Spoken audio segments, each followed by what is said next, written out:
चलिए, आज की हमारी ये जो क्लास है, ये क्लास है NTA UGC net social work की। और मैं आप लोगों से बात कर रहा हूँ यूनिट नंबर 9। यूनिट नंबर 9 के अंतर्गत एक टॉपिक है आपका दिव्यांगता।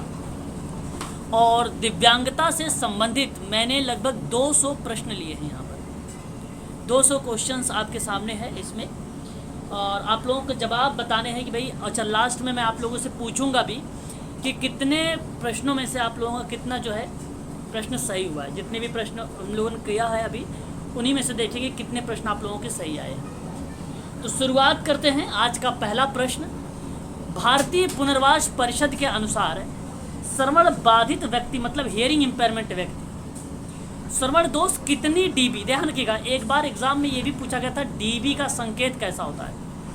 तो डीबी का संकेत यही होता है, स्मॉल डी होगा और कैपिटल लेटर में बी होगा आपका, ये साइन है। ये पूछा गया प्रश्न है एग्जाम का।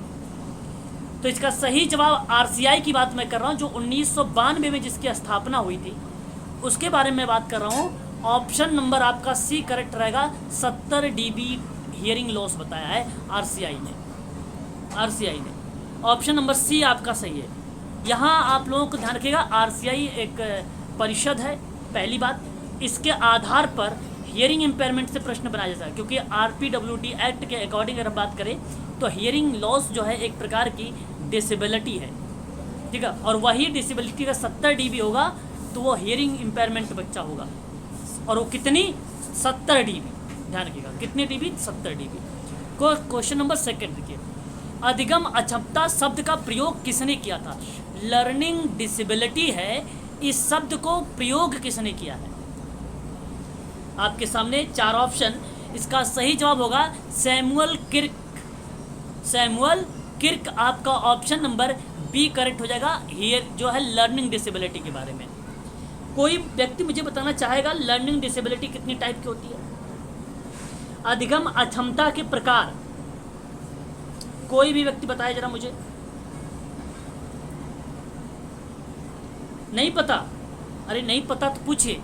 एक नोट करिएगा आप सबको, जो है इम्पॉर्टेंट है एग्जाम की पॉइंट ऑफ व्यू से। अगर मैं आप लोगों से चर्चा करूं, ठीक है। कोई बच्चा शायद ज्वाइन हो रहा है, मैं उनको एक बार ज्वाइन कर लेता हूं। तो आप ध्यान रखिएगा, जो एलडी है नोट कर लिएगा। डिसलेक्सिया को क्या कहते हैं? पढ़ने संबंधी विकार। डिसग्राफिया लेखन संबंधी विकार। डिस्कैकुलिया गणितीय विकास, गणितीय संबंधित विकार। डिस्कैकुलिया। डिस्फेसिया, जी क्या कह रहे हैं सर आप? मेरे यहाँ से? अच्छा, ठीक है। जो है डिस्फेसिया, ध्यान रखिएगा आप सभी लोग। डिस्फेसिया की अगर मैं बात करूं आप लोगों से, वाक संबंधी विकार। डिस्प्रेक्सिया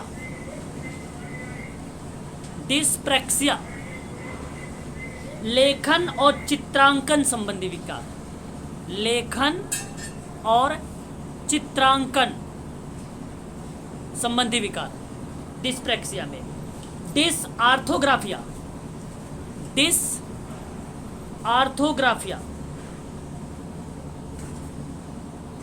वर्तनी संबंधी विकार। Auditory processing disorder. Auditory processing disorder, श्रवण संबंधी विकार। विजुअल ऑडिटरी प्रोसेसिंग डिसऑर्डर, श्रवण संबंधी विकार। श्रवण। विजुअल परसेप्शन डिसऑर्डर, ये इंपॉर्टेंट है। Visual perception disorder. दृश्य प्रत्यक्षण क्षमता संबंधी विकार। दृश्य प्रत्यक्षण क्षमता संबंधी विकार। और सेंसरी इंटीग्रेशन और प्रोसेसिंग डिसऑर्डर। इसको कहा जाता है इंद्रिय समन्वय क्षमता संबंधी विकार। सर ये वाला रिपीट कीजिए ना, सेंसरी। हाँ, सेंसरी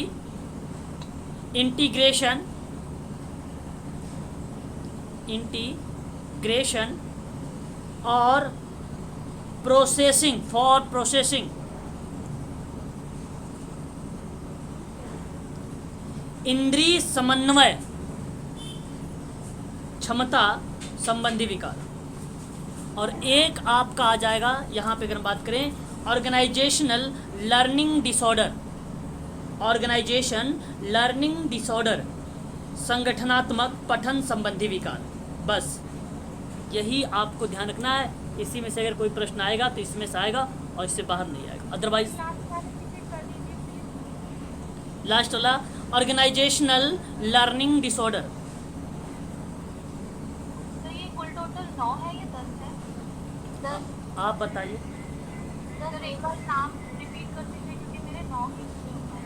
अच्छा, डिसलेक्सिया, डिस्ग्राफिया, दे चुके हैं आप। Dyscalculia, dysphasia, dyspraxia, dysorthographia, auditory processing disorder, visual perception disorder, sensory integration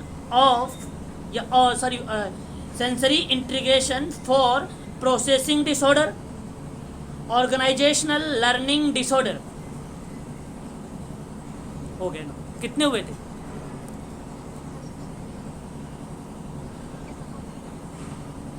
आगे बढ़े, क्वेश्चन नंबर 3 ले। भारतीय सांकेतिक भाषा का राष्ट्रीय संस्थान कहाँ है?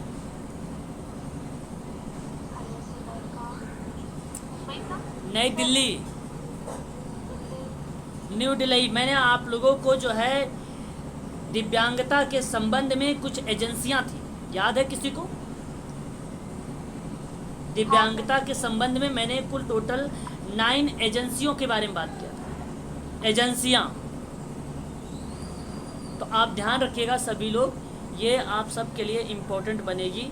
तो आपका ये नई दिल्ली में है भारतीय सांकेतिक भाषा का, ठीक है, ठीक है। दिव्यांगजन राष्ट्रीय संस्थान जी।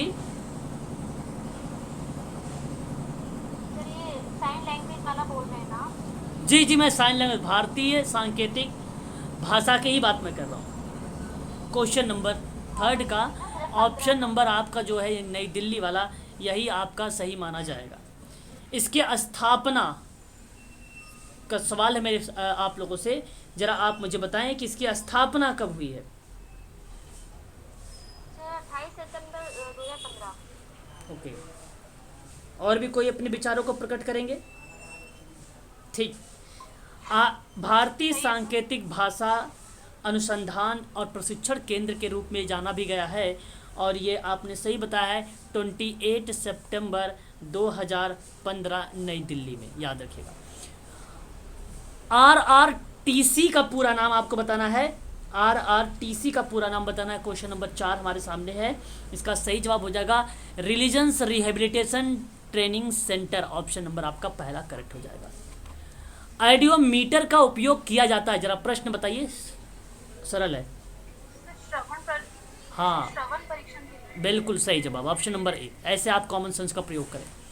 क्वेश्चन नंबर 6 देखिए, यदि किसी बच्चे को स्कूल बैग पैक करने में समस्या हो रही है, अप्लाइड प्रश्न, ध्यान रखिएगा, और तो बताइए वो किस प्रकार की समस्या है? डिस्प्रैक्सिया है, परसेसिव डेवलपमेंट डिसऑर्डर है, डिसलेक्सिया है, या रेट्स डिसऑर्डर है? Question number 6। No no no no no, यहाँ पे dyspraxia is the right answer होगा। डिस्प्रैक्सिया, हाँ, dyspraxia is the right answer हो जाएगा।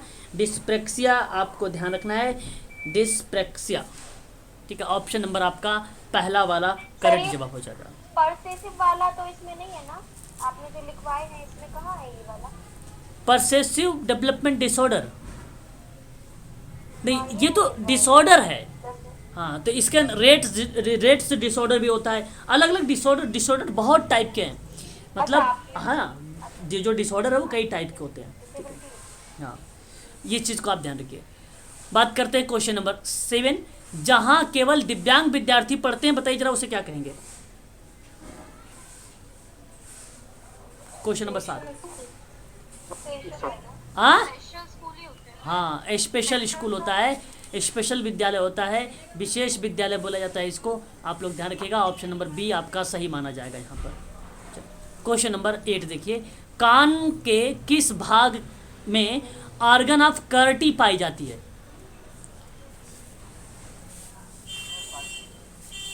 इनर ही होगा ना सर? हाँ, इनर ईयर में, कान के अंता भाग में पाया जाता है। ऑप्शन नंबर सी सही रहेगा। ऑप्शन नंबर आपका यहाँ पे जो माना जाएगा वो सी वाला करेक्ट माना जाएगा। कोई शायद बच्चा ज्वाइन नहीं हो रहा है क्या ग्रुप में? सभी लोग ज्वाइन होना। चलो फिर ठीक है। क्वेश्चन नंबर 9 देखिए, सेनेला चार्ट का निर्माण, सेनेला चार्ट का निर्माण किसने किया है और कब किया यही है? होगा सर, बी हरमन सेलन लिखा है ना। ओके, ये इस तरीके से आपने कॉमन सेंस लगाया है। बी हरमन सेलेना 1862, यही करेक्ट जवाब है, ऑप्शन नंबर बी। तो ये चार्ट का क्या है सर, एक बार बता दीजिए। अरे चार्ट आपने देखा नहीं है? सेनेला चार्ट जो जब किसी की व्यक्ति को कोई आंख में कोई प्रॉब्लम होती है तो एक चार्ट ऐसे बना होता है बड़ा सा। इसमें पहले ऊपर सबसे बड़ा ए बनाया रहेगा, उसके नीचे छोटा छोटा ए बना रहता है, फिर उससे छोटा बना रहता है। याद आया? आई चेकअप के लिए था। हाँ, आँख चेकअप के लिए, जो है चेक हाँ, करने के लिए नहीं, नाम सेनेला नहीं चार्ट। हाँ ठीक है, ठीक है, वही आपका सेनेला चार्ट होता है, ठीक है ना, वही आपका सेनेला चार्ट होता है। क्वेश्चन नंबर 10 देखिए, निम्नलिखित में से कौन दिव्यांगता के क्षेत्र में मानव संसाधन है।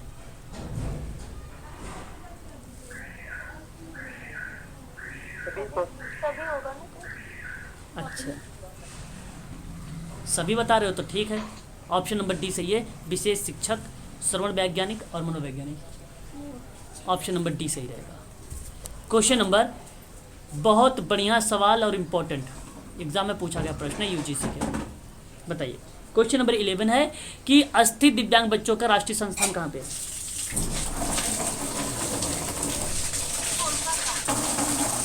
ओके, चलिए, ये आपसे मैं प्रश्न यहाँ पे जो आप लोगों ने जवाब दिया है, मुझे सही जवाब दिया है ऑप्शन नंबर आपका कोलकाता। स्थापना इसकी कब की गई है? 1978 में किया गया है, अस्थि दिव्यांग बच्चों के लिए।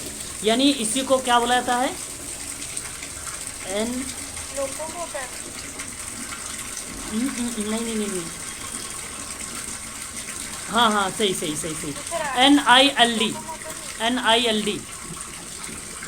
NILD, हाँ, locomotor disability is the right answer, option number. का मैसेज आ रहा है। ओके।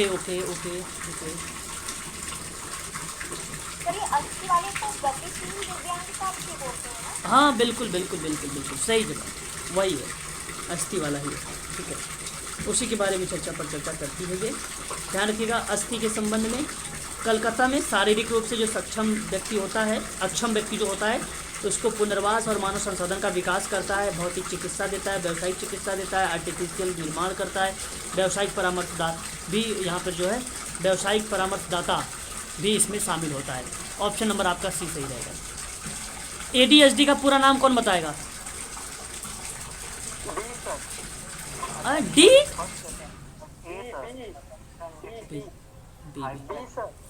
गलत है, गलत है ये भी। हाँ, ए सही बता रहे, कोई बच्चा बार बार बता भी रहा था ए। ADHD मैंने लिखवाया भी है, अगर ऐसे में गलती करोगे तो भाई फिर तो दिक्कत है, बहुत ज़्यादा दिक्कत है आप लोगों को अगर ऐसे में गलती करोगे तो। Attention deficit hyper activity disorder, इसको शुद्ध हिंदी मैंने बताया था, अवधान छीन, अति सक्रियता, हाँ, विकृति, है ना, ठीक है। ये ऐसे में ये गलती नहीं करें आप लोग, ठीक है। ADHD का पूरा नाम। क्वेश्चन नंबर 13 कह रहा है कि निम्न में से कौन से स्वलीनता या स्वपरागता, देखो अब एग्जाम UGC ने स्वलीनता नहीं पूछता है, ये शब्द पूछता है, ध्यान रखिएगा, यूजीसी ये प्रश्न देगा आपको, स्वपरायणता। तो इसका मतलब जब आप इंग्लिश देखेंगे ना तो वहाँ पे इस तरीके से मिलेगा ATISM, ऑटिज्म, या आपको ऑटिज्म के बजाय आपको ASD भी लिखा मिल सकता है, और जो है ऑटिज्म स्पेक्ट्रम डिसऑर्डर इसको भी कहा जाता है। तो आप बताइए जरा इसके लक्षण कौन से होंगे?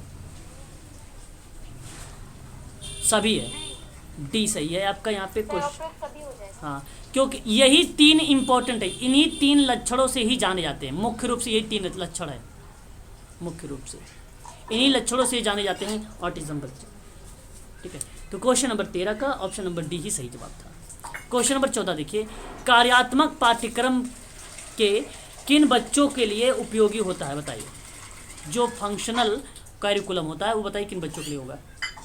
बौद्धिक अक्षम, हाँ सही, किसी बच्चे ने बोला है, हाँ सी, जो इंटेलेक्चुअल डिसेबिलिटी वाले बच्चे होते हैं ना उनके लिए बेसिकली जो है कैरिकुलम और को कैरिकुलम दोनों चीज़ें शामिल किया जाता है इन बच्चों के लिए, और बहुत उपयोगी होता है।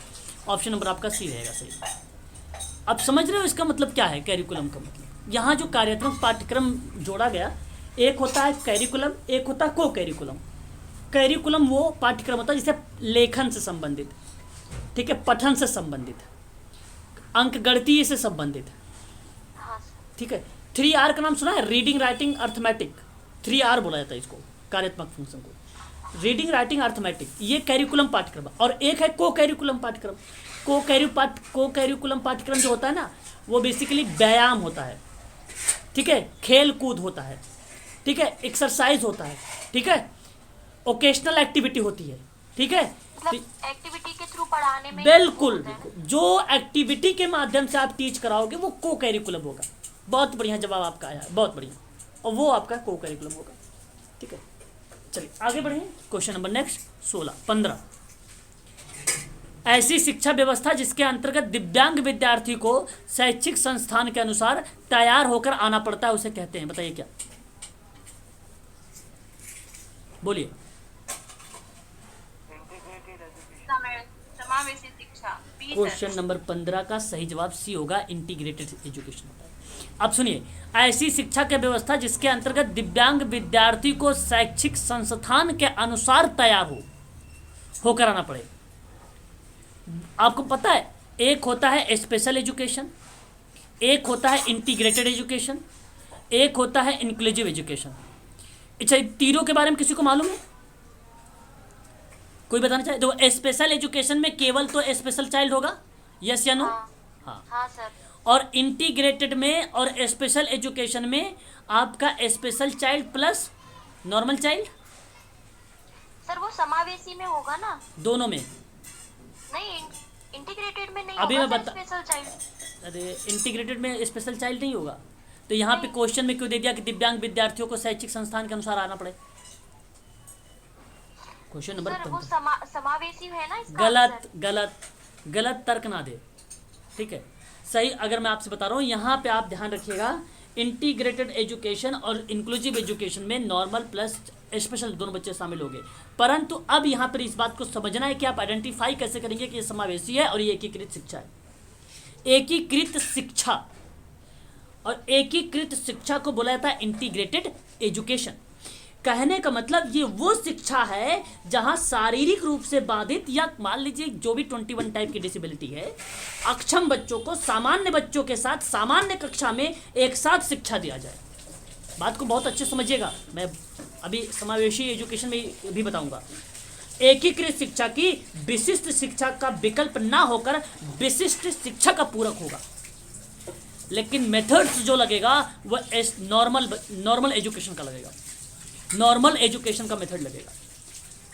सामान्य कक्षा होगी और एकीकृत शिक्षा में विशिष्ट शिक्षा का विकल्प ना होकर, विशेष शिक्षा का विकल्प नहीं है आपका पास, आपके पास केवल सामान्य शिक्षा का विकल्प रहेगा।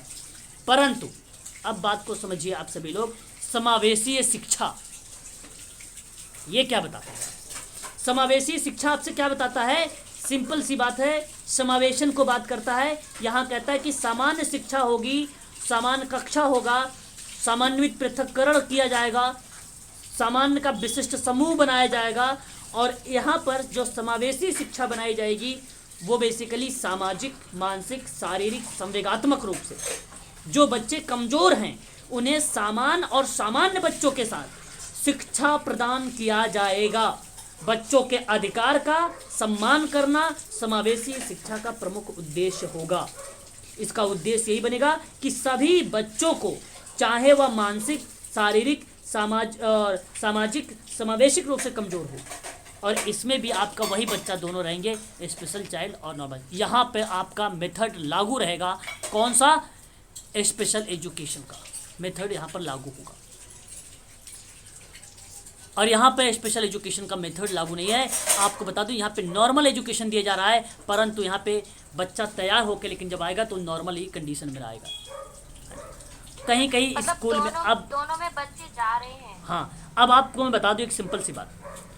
आपने स्कूल अगर नॉर्मल विद्यालय में चले जाओ तो एकाध बच्चे आपको एब नॉर्मल मिल जाते होंगे, देखा भी होगा, मिला है।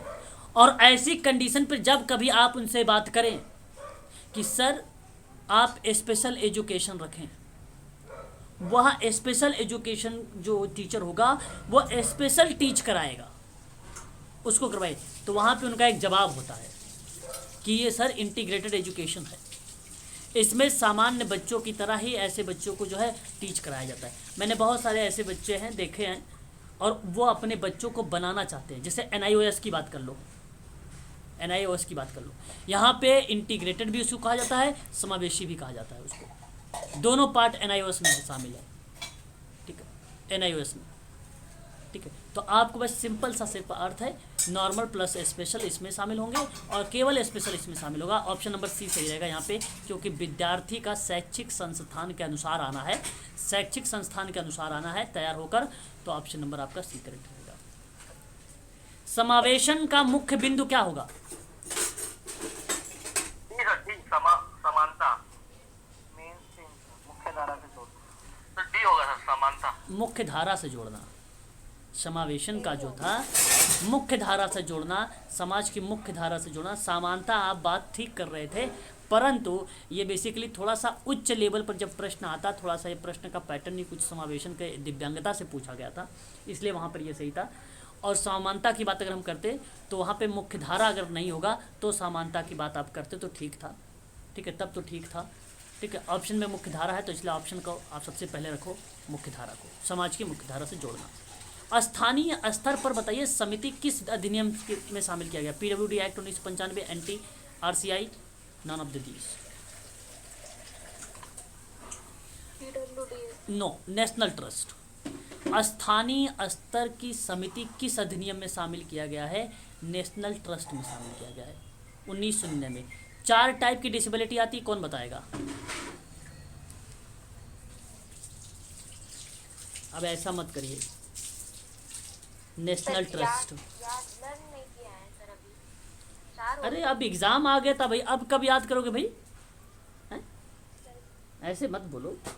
एक ऑटिज्म आता है, ASD, एक CP आता है, सेरेब्रल पॉलिसी, एक ID आता है, इंटेलेक्चुअल डिसेबिलिटी, एक आपका मल्टीपल डिसेबिलिटी। 4 टाइप की डिसेबिलिटी होती है। बहुत इंपॉर्टेंट सवाल है ये, 4 टाइप की डिसेबिलिटी आती है। क्वेश्चन नंबर 18, RCI लुनासी एक्ट, कितने लोगों को पता है कि मैं ये पढ़ा चुका हूँ? लुनासी एक्ट, हाँ सर, 87। सबसे पहले यही एक्ट आया था, पाठ्यक्रम से रिलेटेड। सबसे पहले। नहीं नहीं नहीं नहीं नहीं, नहीं। गलत चले गए आप, पाठ्यक्रम से कहाँ रिलेटेड भाई, ऐसा मत बोलिए। बताइए, दिव्यांग जन अधिनियम, मैंने ए ऑप्शन है इसका 1987। मैंने आप लोगों को पढ़ाया था दिव्यांग जन अधिनियम। हाँ, यहाँ पे आपने क्वेश्चन नंबर जो 18 का जवाब दिया है, नहीं नहीं 1987 तो वो है मानसिक क्या नाम है, स्वास्थ्य वाला है। ये आपका 1912 सही होगा। 18 का जो सही जवाब होगा वो बी वाला सही रहेगा, 1912। यानी आपने सही से पढ़ा नहीं है, आपने सही से पढ़ा नहीं है तो लुनासी एक्ट। तो ऐसा मत करिए। लुनासी एक्ट के बारे में अगर मैं आप लोगों से बात करूं तो इस चीज़ को आप लोग ध्यान रखिएगा। यहाँ पर जो है ये बेसिकली पहले, सबसे पहले जो दान वगैरह नहीं होता था, जो मदद कर देते थे वही यहाँ पे शामिल किया गया था। ठीक है, उसी को, हाँ, लुनासी एक्ट को, जो मान लुनासी, सिंपल शब्दों में एक लाइन में समझो ना, लुनासी एक्ट क्या है 1912 का, जो व्यक्ति मानसिक मंद या बौद्धिक अक्षमता के अलावा किसी भी मानसिक विकार के कारण उपचार करने के अंतर्गत, ट्रीटमेंट के अंतर्गत जो आता है, जहाँ पे मानसिक विकार, मानसिक बीमारी की बात जहाँ पे होती है, मानसिक बीमारी की जहाँ पे बात होती है, वो बेसिकली 1912 का एक्ट था और इन्हीं का उपचार करता था लुनासी एक्ट।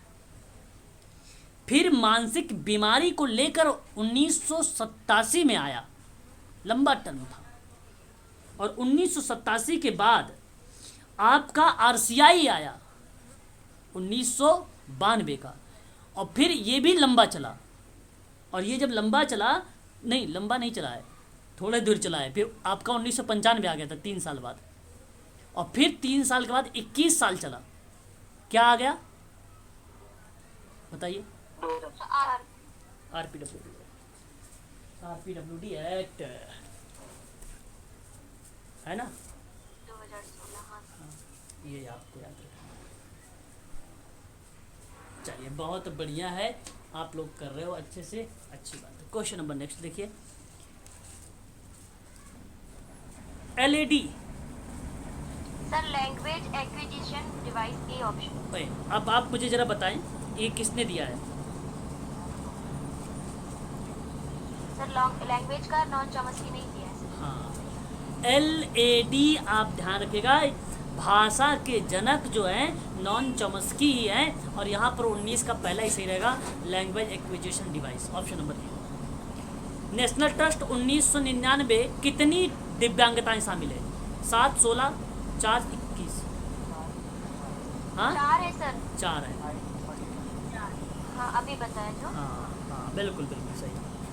आरसीआई का पुनर्वास का आयाम का पुस्तक के लेखक डॉक्टर आर एच जोसेफ, जानते हैं कहाँ के हैं ये? किसी को मालूम है कहाँ के हैं ये? यूपी यूपी आजमगढ़ के हैं। हाँ यूपी आजमगढ़ के हैं ये, ठीक है, 3 किलोमीटर की दूरी पे है हमारे घर से। आर एच जोसेफ, इन्होंने पुनर्वास का आयाम की पुस्तक लिखी है, ठीक है, बड़े अच्छे राइटर है ये doctor R H Joseph. Option number D आपका करेक्ट हो जाएगा। सर क्या बताया? अच्छा ये पता है, ये मुस्लिम नहीं है। अभी आप लोगों में से सब लोग नाम से पता चल रहा होगा कि मुस्लिम है ना?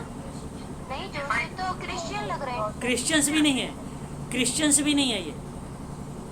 हाँ, ये जो है शेड्यूल कास्ट में आते हैं, ठीक है, डॉक्टर आर एच जोसेफ। हाँ, और इनका मकान इसमें जहाँ फिजिक वो नहीं है आपका मौलाना कॉलेज, इस समय वहीं पे रह रहे हैं। हाँ इस समय मौलाना कॉलेज में। अरे दोस्तों आगे बढ़िए, समावेशी शिक्षा है, बताइए जरा। 22, क्वेश्चन नंबर 22, क्वेश्चन नंबर 22, समावेशी शिक्षा क्या है भाई? अभी तो मैंने बताया ना, विविध कक्षा जो है, कक्षा में विविध का सेलिब्रेट या जश्न मनाना, जश्न मनाना। ऑप्शन नंबर 22 का बी वाला सही जवाब होगा। समावेशी शिक्षा होता विविध प्रकार की, सख्त प्रवेश तो होगा नहीं, तथ्यों की व्याख्या भी शामिल नहीं है, हस्तियों को समूह में समावेशी शिक्षा ये भी नहीं है। ऑप्शन नंबर बी आपका सही। बताइए जरा, ISR, अरे तो मैंने अभी बताया, अभी किसी बच्चे ने भी बोला था। हाँ, ISLRTC का पूरा नाम, जो भारतीय सांकेतिक भाषा के बारे में भी आप लोगों ने बताया था नई दिल्ली में। और हाँ, ऑप्शन नंबर आपका सी सही हो जाएगा। 28 सितंबर 2015 किस अधिनियम के अंतर्गत 4% आरक्षण की बात की गई? बोलिए जरा, किस अधिनियम के अंतर्गत? बोलो। हाँ RPWD बी। बताइए जरा आप लोग, आइडिया दिव्यांगता के क्षेत्र में आइडिया क्या है? IDEA क्या है? आइडिया सिम नहीं है। अच्छा देखो, बातचीत करने का उपकरण भी ऑप्शन में डाला गया है, टॉकिंग डिवाइस है ना, टॉकिंग डिवाइस। तो ऐसे दिमाग भी जा सकता है भाई, आइडिया सिम। ऑप्शन नंबर यहाँ पे क्या होगा? बी। एक्ट है, एक्ट। आइडिया एक डिसेबिलिटी में एक्ट है, ठीक है, आप ध्यान रखिए। क्वेश्चन नंबर 26, दिव्यांगजन राइट अधिनियम। आंसर क्या है सर? डी है जी। कि बी है sir? B is the right answer, B correct जवाब रहेगा। एक्ट है सर? हाँ, आइडिया एक एक्ट है। आपने बता दूं, आइडिया के अकॉर्डिंग जो है, जो एक्ट आता है वो डिसेबिलिटी को रिप्रेजेंट करता है। वो कहता है कि जो है individualisation with disability education act, the individual with disability education act, ठीक है, ध्यान रखिएगा। और जी, ये एक्चुअली एक्ट के अंतर्गत शामिल किया गया है। और ये एक्ट को बता दूं, अगर हम शामिल करने की बात, तो एक्ट था 1975 और 1990। इसका नाम जो है इसी के नाम से जाना जाता है। ये किसी एक्ट के अंतर्गत आता है, ठीक है, एक्ट के अंतर्गत आता है। जैसे PWD के अंतर्गत आएगा, RPWD के अंतर्गत आएगा, ठीक है, परिभाषा वगैरह भी आता है, ठीक है, अपनी डिफाइन करता है परिभाषा वगैरह को लेकर। इसका नाम है एक एक्ट। अच्छा, आप एक्ट समझ रहे हो कौन से एक्ट के रूप में? आप ये मत समझिए कि एक अलग से ये अधिनियम है, वरना पढ़ाया नहीं होता मैं आपको अधिनियम। मेरी बात को समझिए, यहाँ ये सर ये 1995 की उस पे ही है सर, क्या, आपने बताया था ना। हाँ सर, नहीं नहीं नहीं ये वाला। नहीं, ये जो है इंडिविजुअल के आधार पे मैं आप लोगों से बात कर रहा हूँ, ठीक है, इंडिविजुअल के आधार पे बात कर रहा हूँ आप लोगों से। तो ये एक्ट आपको बता दूँ, ये अलग अलग डेफिनेशन लेकर आता है individual with disability education act को लेकर, ठीक है। तो ये अलग अलग, जैसे 2004 में कभी आ जाएगा, कभी 1997 में आ जाएगा, कभी 1975 में आ जाएगा, लेकिन चर्चा रहा 1975 और 90 के बीच में काफ़ी ज़्यादा फेमस रहा, ठीक है। तो याद रखिएगा यहाँ पे, है ना, ये कोई एक्ट नहीं है, कोई पढ़ाता है आप लोगों को। हाँ, यहाँ पे मीनिंग पूछा गया था कि ये क्या है, तो ये एक्ट के रूप में जाना जाता है। दिव्यांगजन अधिनियम 1995 के अनुसार बताओ, बच्चों के कितने वर्ष तक निःशुल्क शिक्षा दिया जाएगा? 16 सर, 16 18। 16 18 तो ऑप्शन है ही नहीं। 16 सर, 16 ओके ओके, यहाँ पे कुछ भी नहीं होगा, ऑप्शन नंबर डी, 18 रहा। कोई चर्चा ही नहीं की गई थी। पता है किसमें? PWD में। लेकिन RPWD तो सुनते हो आप, RPWD तो सुनते, जब आप सुनते तो आपको पता चलता RPWD, है ना। RPWD में कितना है? 14 से 18 का, 18 से कितने से? 14 से 6 से 18 कि 14 से 18 है? 6 से 18 है। हाँ, 6 से 18 है। सामाजिक अंतःक्रिया की समस्या किसके अंतर्गत आएगी बताइए? हाँ, सर ये ऑप्शन ए लग रहा है। नहीं नहीं, पर्स यहाँ पे लिखिए, डिसऑर्डर। पर्स जो है, हाँ, परसिव डेवलपमेंट डिसऑर्डर जो होता है ना, ये सामाजिक अंतःक्रिया की समस्या के अंतर्गत आता है। सामाजिक अंतर, जी क्या बोल रहे हैं? आवाज़ नहीं आ रही, थोड़े से मेरे यहाँ से जो है मशीन वगैरह चल रही बैकग्राउंड में, इसलिए। सर उसमें आपने ये बताया था सर कि वो उसको अपना स्कूल का बैग लगाने में प्रॉब्लम हो रही है, तो वो कौन सा डिसऑर्डर है, तब ये बताया गया था कि परसेसिव डेवलपमेंट डिसऑर्डर है। पर सब इसमें तो इंटरेक्शन की बात हो रही है ना। परसिव डेवलपमेंट डिसऑर्डर, ये आपका मैडम सामाजिक अंतःक्रिया को रिप्रेजेंट करता है, जिसको आप PDD के नाम से जानते हैं। PDD के नाम से आप जानते हैं। ये बेसिकली व्यापक विकास संबंधी विकार के रूप में हम लोग इसको समझते हैं, है ना। तो यहाँ अगर मैं आपसे बात करूँ, ये है क्या चीज़, इसके बारे में अगर आपको जानना है तो मैं आपको बताता हूँ, ध्यान सुनिए। ये जो है सामाजिकरण और संचार कौशल के विकास में देरी की बात करता है, ठीक है, ठीक है। और इसके अंतर्गत अगर मैं आप लोगों से और भी चीज़ें चर्चा करूँ, एक नाम था DSM-4, तो उसने कहा कि जो व्यापक विकासात्मक विकार है उसमें एस्पर्गर्स विकार, रिटेट विकार, ऑटिज़म डिसऑर्डर, और जो बचपन में जो विकार है, जो बचपन की गड़बड़ी का विकार है, जो व्यापक विकास के अकॉर्डिंग आता है, उसके अनुसार सामाजिक अंतःक्रिया करने वाले जो भी बच्चे होंगे इसमें एस्पर्गर्स, ऑटिज्म और जो आपका PDD दिखा हुआ है जिसको आप व्यापक विकासात्मक विकार करें, इनमें आपको DSM-4 ने सामाजिक अंतःक्रिया और संचार संबंधी जिसके अंदर विकार होगा वही कहलाता है, ये वही कहलाता है। वहाँ पे हमने इसका ऑप्शन नहीं लगाया था। क्वेश्चन नंबर कौन सा था वो याद है किसी को? तो वो तो डिस्लेक्सिया था। क्वेश्चन डिस्लेक्सिया तो था। हाँ डिस्प्रेक्सिया लगाया था भी, उसके फिंगर ही नहीं काम कर रहे थे, उसके हाथ ही तो काम नहीं कर रहे थे जिसकी वजह से ये दिक्कत आ रही थी। चलो है ना, इस चीज़ को ध्यान रखिए। चलिए क्वेश्चन नंबर 28 देखिए, कौन सी दिव्यांगता इंद्रिय क्षति के अंतर्गत शामिल है? जी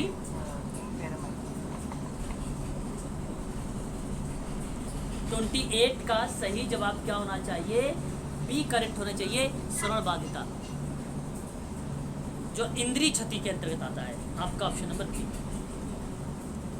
बताइए AAIDD का पूरा नाम। 29 यहाँ पे सही बात करो अगर मैं तो American association on intellectual and development disorder होता है, ऑप्शन नंबर ए करेक्ट।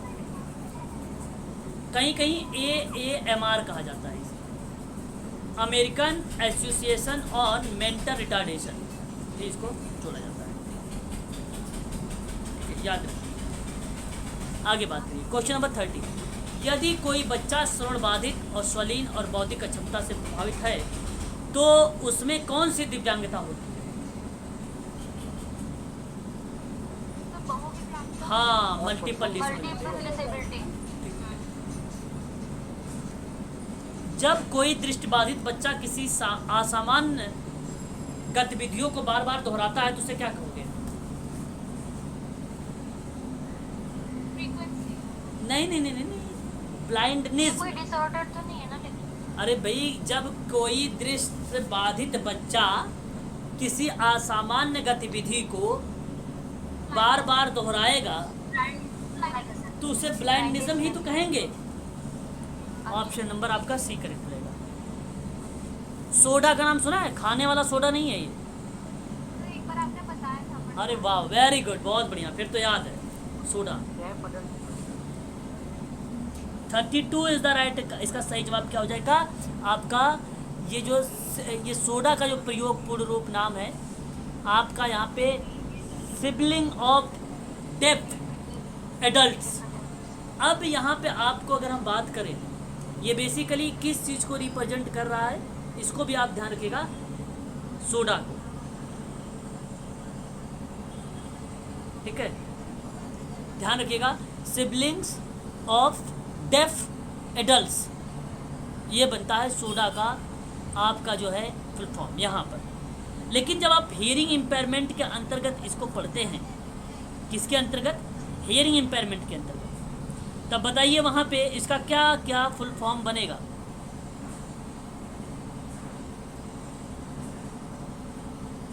बताइए।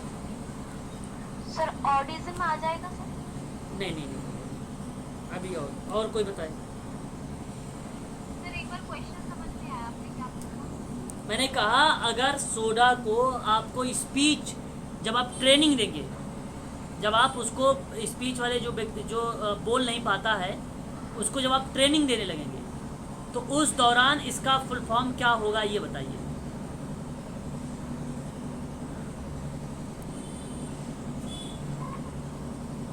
अपल्टी आएगा सर। हाँ नहीं पता वो नहीं होगा। चलो मैं बताता हूँ, अब मेरी बात को सुनिए, आप लोग सुनिए। सब सिचुएशन, ठीक है, और ओ से आवाज आ रही है। ओमिशन, और आपका बन जाएगा डिस्टोर्शन और एडिशन।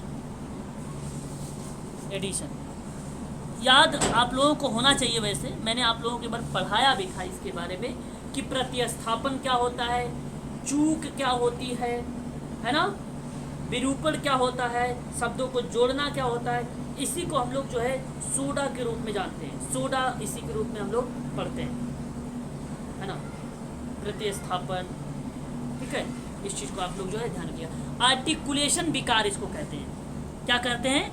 आर्टिकुलेशन विकार कहते हैं। मान लीजिए चूक, विकृति, जोड़, जहाँ पे आप क्या करते हैं, जब एक ध्वनि को दूसरे के लिए प्रतिस्थापित किया जाता है। जैसे मैंने, अगर मैं एक शब्द बोलूँ, जैसे मैं विलियम के जो है बर्थडे, यानी यहाँ पे मैंने एक शब्द को अगर हम बात करें तो छोड़ रहे हैं और उसकी जगह पे दूसरे शब्द को रख रहे हैं, है ना। तो इस चीज़ को ध्यान रखिएगा। और जहाँ चूक की बात होती है वहाँ क्या होता है कि जब कोई ध्वनि छूट जाती है, जैसे हमने कहा रिपोर्ट, है ना, रिपोर्ट को ट्री, कॉपी, प्रिंट, तो हमने कई एकाध शब्द को स्कूल कूल बोल देते हैं हम लोग, है ना, पानी नहीं बोल देते हैं हम लोग। बच्चे छोटे छोटे क्या करते हैं, ऐसे ही तो बोलते हैं, छोड़ देते हैं एक शब्द। और डिस्टोर्शन क्या होता है, यहाँ पर आपको मैं बताऊँ कि बेसिकली क्या कहता है, एक मेरे तक, मतलब कुछ अलग बोल देना, कुछ अलग शब्द को जोड़ के बोल देना उसकी जगह पे, ठीक है। और जोड़ने का मतलब कुछ शब्द को जोड़ के बोल देना। कोई शब्द बोल रहे हो, उसमें जोड़ के बोल रहे हो एक शब्द। स्कूल है, स्कूल आप बोल रहे हो विद्यालय में, है ना। तो ये सारी चीज़ें आ जाती है इसमें सोडा में, वो चीज़। और ये आपका आता है सिबलिंग ऑफ डेफ, जो है एडल्ट के लिए आती है। ऑप्शन नंबर आपका पहला सही है। 33, निम्नलिखित में से भाषाविद है कौन, बताइए, भाषा के जनक। क्वेश्चन नंबर 34, केस इतिहास विधि का प्रतिपादन किसने किया है? देखिए, ये आप लोगों के लिए सोशल केस वर्क में भी इम्पोर्टेंट हो सकता है ना। फ्रेडरिक ली प्ले, है ना, फ्रेडरिक ली प्ले, ठीक है। ऑप्शन नंबर सी करेक्ट हो जाएगा यहाँ पे। क्वेश्चन नंबर 35, विद्यालय में सृजनात्मकता आधारित शिक्षा हेतु निम्नलिखित में से क्या आवश्यक है? 35,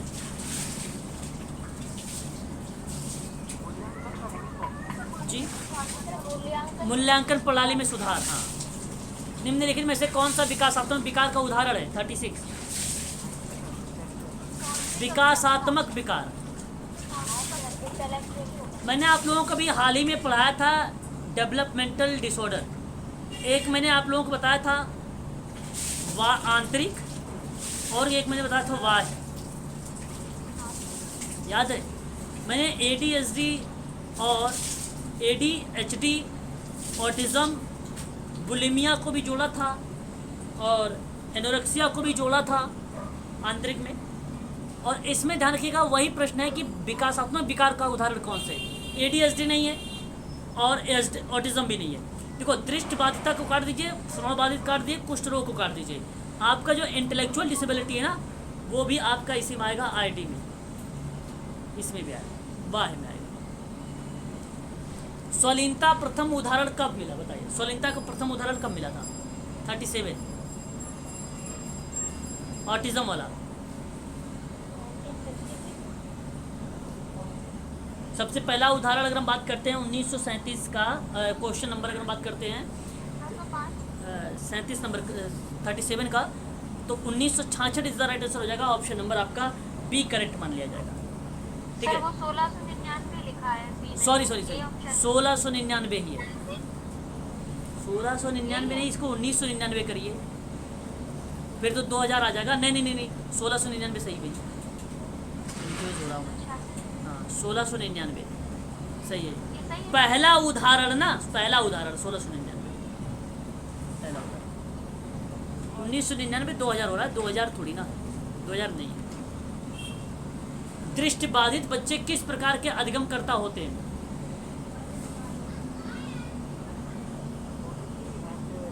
सी, हाँ, ऑडिटरी लर्निंग की भी होते हैं, टैक्टाइल भी, यानी स्पर्श अधिगम भी। IEP का पूरा नाम बताइए, सोशल वर्कर, इसको जानना चाहिए इसको। Individual education programme, IEP individualised education programme. तो अच्छा इसमें तो है ही नहीं, इसमें पूछा क्या है? अच्छा उपयोगी है, बताइए जरा कहाँ? दोनों में, ऑप्शन नंबर सी। हाँ दोनों में है। हाँ, कक्षा को सृजनात्मक बच्चों को, नहीं नहीं नहीं नहीं, देखो सृजनात्मक बच्चों में आईईपी थोड़ी ना बनाई जाती है, जो क्रिएटिव चाइल्ड होते हैं वो तो कमजोर बच्चों के लिए बनाई जाती है। ऑप्शन नंबर ए करेक्ट रहेगा, सी गलत है। हाँ हाँ सर, सही। क्रिएटिव बच्चों को थोड़ी बनाई जाती है। जो पहले चीज है। हाँ, प्रतिभावान बच्चों के लिए सर्वश्रेष्ठ प्रावधान है, बताइए क्या?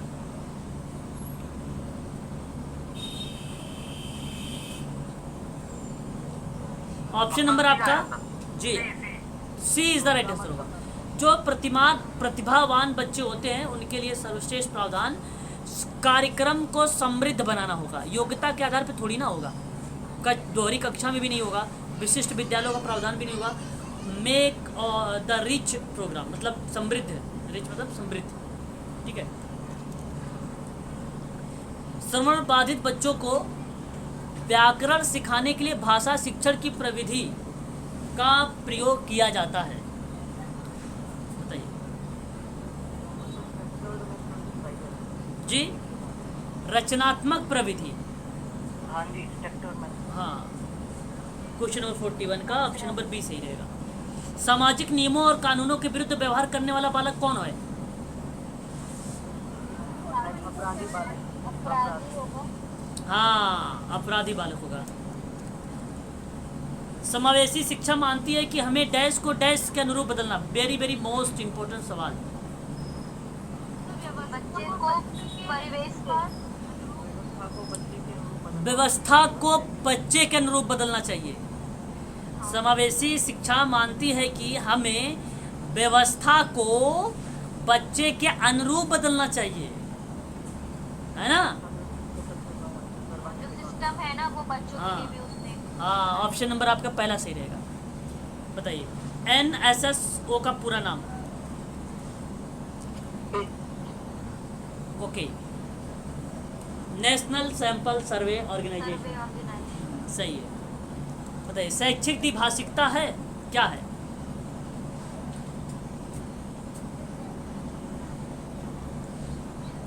देखिए, दो भाषाओं के एक साथ पढ़ना ना, पढ़ाना नहीं, बच्चों की प्रथम भाषा का आधार हाँ, बनाकर यही होगा। दूसरी भाषा सिखाना, ऑप्शन नंबर यही है। बी सही होगा। विश्व विकलांग दिवस कब मनाया जाता है?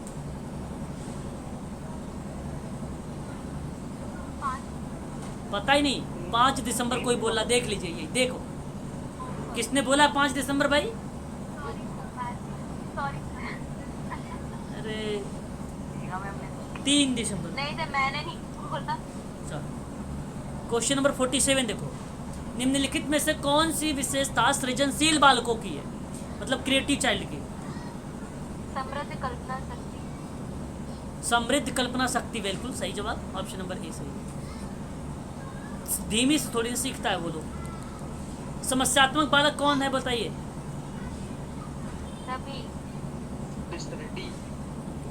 ठीक है, डी इज द राइट। माता पिता का कहना ना मानने वाला भी समस्यात्मक बालक है। निम्नलिखित में से कौन सी मूल रचना विशेष आवश्यकता वाले बच्चों को पढ़ने के लिए अधिक उपयुक्त है, बताइए?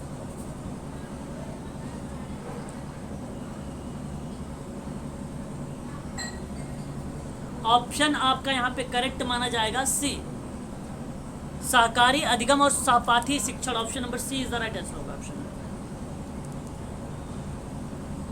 सर थोड़ा ये बता दीजिए जरा। ओके, देखिए कह रहा है कि कौन सी मूल रचना विशेष आवश्यकता वाले बच्चे, 21 टाइप की डिसेबिलिटी सोच लो, बच्चों को पढ़ने के लिए अधिक उपयोगी क्या हो सकता है? अधिकतम बच्चों को सम्मिलित करते हुए कक्षा में चर्चा करें। भाई बच्चे के तो जो डिसेबिलिटी वाले होते हैं उसके कई लेवल में डिवाइड किए गए हैं, जैसे सीवियर भी होता है, प्रोफाउंड प्रोफाउंड भी होता है, बॉर्डर लाइन का भी होता है, माइल्ड भी होता है, मॉडरेट भी होता है। तो सबके लिए चर्चा परिचर्चा थोड़ी ना हो सकती है, गलत जवाब पहला। फिर विद्यार्थियों को संबोधित करते हुए अध्यापक द्वारा मार्गदर्शन करना, ठीक है, विद्यार्थियों को संबोधित करते हुए अध्यापक द्वारा मार्गदर्शन करना, ये पढ़ाने के लिए कोई अधिक उपयोगी बल नहीं है इन बच्चों की संरचना के लिए। आप संबोधित करते हुए बच्चों को पढ़ाएं तो ये कोई उपयुक्त एग्जाम्पल नहीं होगा, ये गलत जवाब है। और सहकारी अधिगम और सहपाठी शिक्षण मतलब यहाँ पे एक विशेष कक्षा होनी चाहिए, एक विशेष शिक्षक होना चाहिए, एक विशेष टेक्निक होनी चाहिए, एक विशेष पाठ्यक्रम होना चाहिए। टोटली मिला जुला के बात करो, सहकारी अधिगम और सहपाठी शिक्षण होना चाहिए। ऑप्शन नंबर आपका सही माना जाएगा, सी। हाँ, अध्यापन के लिए योग्यता आधारित समीकरण, तो अध्यापन के लिए समीकरण वगैरह बेस्ड नहीं होता, यहाँ पर योग्यता वगैरह नहीं होता। ऑप्शन नंबर सी आपका सही रहेगा।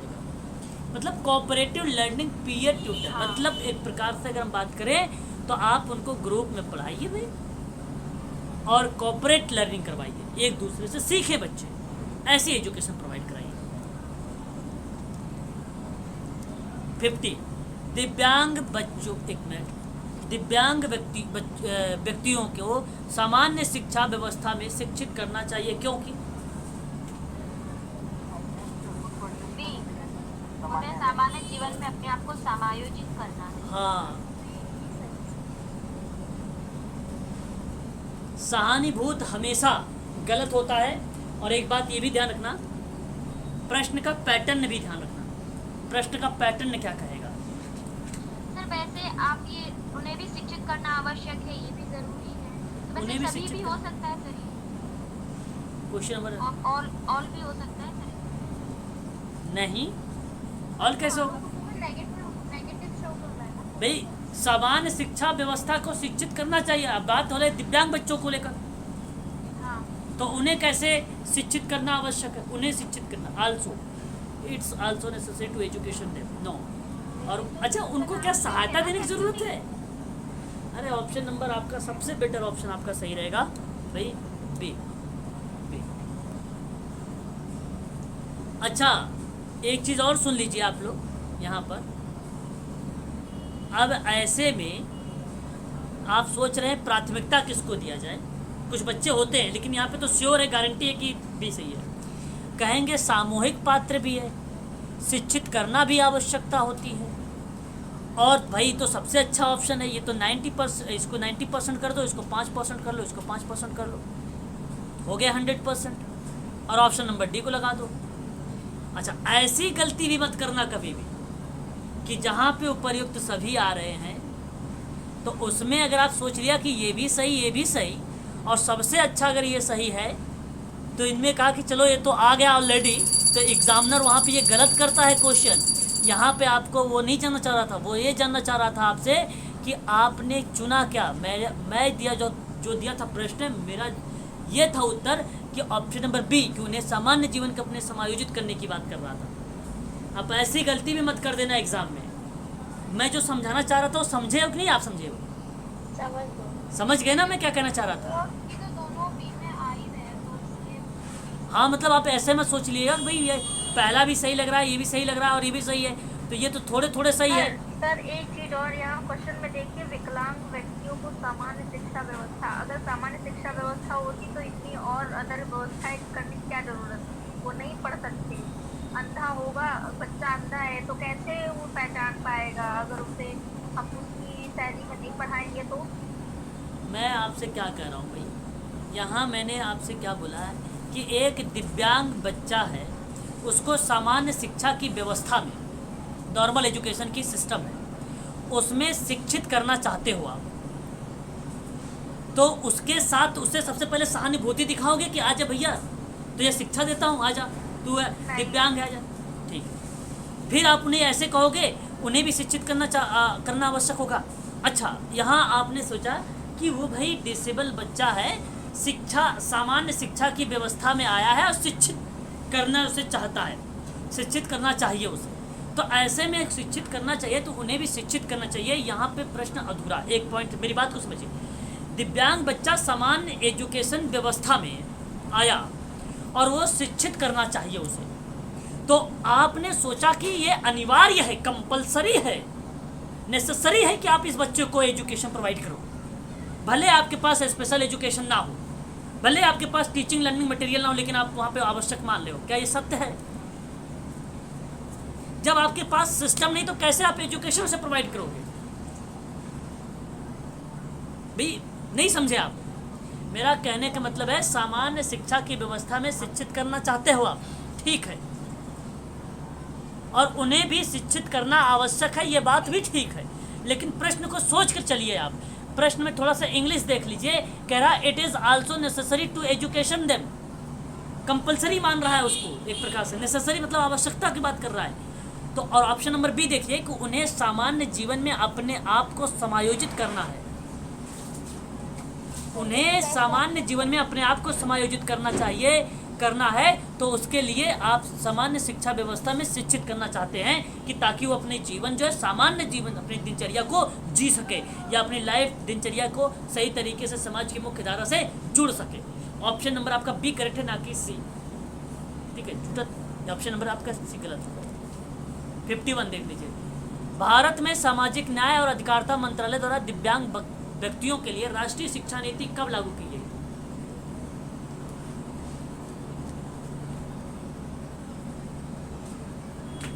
बोलिए। 2006 हाँ, पढ़ाया है अभी जल्दी। अब 2006 तो दो ऑप्शन में है।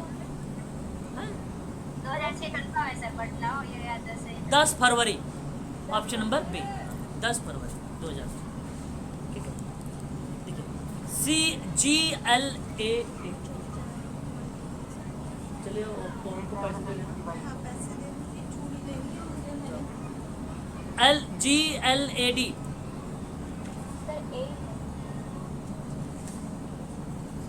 ग्रेट लेवल असेसमेंट डिवाइस, ठीक ठीक ठीक, वेरी गुड। चलिए आज के लिए इतना ही रखिए, ठीक है। डिसेबिलिटी के संबंध में इतने ही प्रश्न रहने दें।